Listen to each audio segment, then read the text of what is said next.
La suite du grand journal avec cette fois le bloc-notes de Raphaël Amselem. Bonjour Raphaël. Et merci de nous rejoindre Raphaël.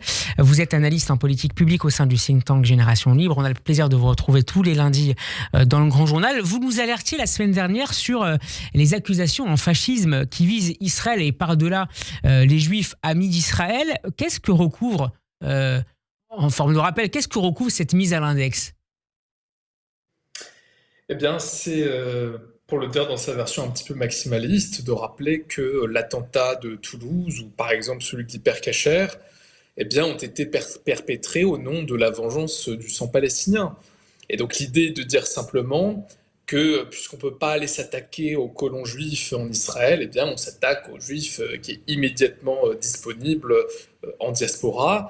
Et ce processus de fascisation a pris un tournant dans le débat public depuis le 7 octobre qui est assez simple, c'est que dès que vous avez une revendication en matière d'antisémitisme, qui n'est même pas de dire un positionnement déterminé sur le déroulement du conflit et de la guerre au Proche-Orient, dès que vous avez une revendication liée à l'antisémitisme au sein des sphères pro-palestiniennes, immédiatement vous êtes un fasciste génocidaire d'extrême droite qui souhaite appliquer une forme de censure à l'égard du message palestinien.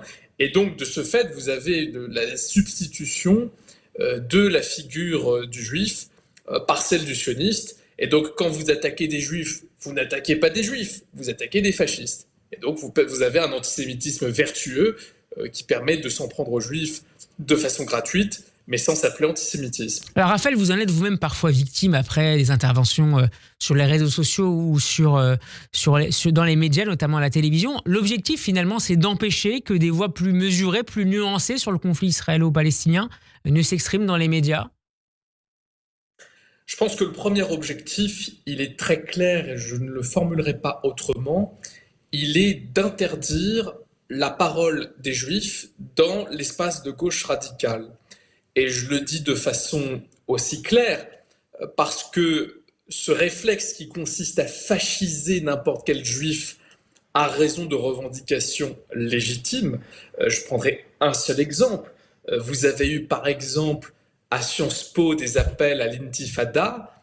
Je pense que ça n'est pas déplacé de rappeler à ces étudiants que lorsqu'il y a eu la deuxième intifada par exemple, au début des années 2000, vous avez eu dans les statistiques officielles du ministère de l'Intérieur une explosion de l'antisémitisme, tant en termes d'insultes que d'actes violents.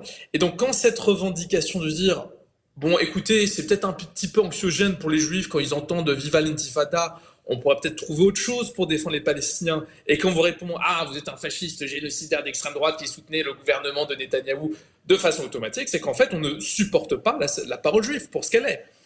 Donc moi, je le vois d'abord comme ça, et puis ensuite, comme vous venez de le dire, je crois de façon assez juste, c'est une position extrêmement maximaliste qui n'est pas compatible avec une lutte pour la paix, parce qu'elle considère que toute forme de parole qui ne s'accorde pas avec ces standards-là est considérée comme une forme de traîtrise ou de trahison.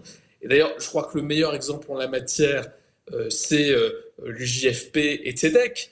Je vous le disais la dernière fois, je reprends la formule, elle est facile, mais je la pense. Ils sont même pas minyanes et qui font l'objet de toute la publicité, de toutes les associations de gauche radicale, alors que ces personnes ne représentent rien. Mais vous êtes surpris que leurs paroles soient même relayées par des médias d'importance, comme les présentant comme une voix juive qui compterait dans le débat public, ne serait-ce qu'interne à la communauté juive? Mais parce que c'est utile de le présenter comme ça. C'est utile parce qu'ils savent très bien que 95% des Juifs sont des sionistes, au sens qu'ils sont pour l'existence d'un État qui s'appelle Israël. Alors, pardon, mais en fait, ces débats sont débiles. Je veux dire, Israël existe depuis plus de 75 ans, personne ne va le remettre en cause sur la scène internationale. Donc, si vous voulez, tous ces débats débilisants de sionistes, pas sionistes, enfin, c'est fini, en fait, le sujet ne se pose plus. Mais bon, le point étant de dire que c'est une façon pour eux, d'abord, de s'acheter une vertu, de dire, mais non, mais on ne peut pas être antisémite parce qu'on a des Juifs avec nous, et donc c'est une façon surtout de ne pas considérer la parole des Juifs pour ce qu'elle est, j'en terminerai par là. C'est une façon de dire, mesdames et messieurs les Juifs, on vous écoutera sur toutes les questions d'antisémitisme, tout ce que vous voulez, si d'abord vous vous accordez avec nos standards politiques.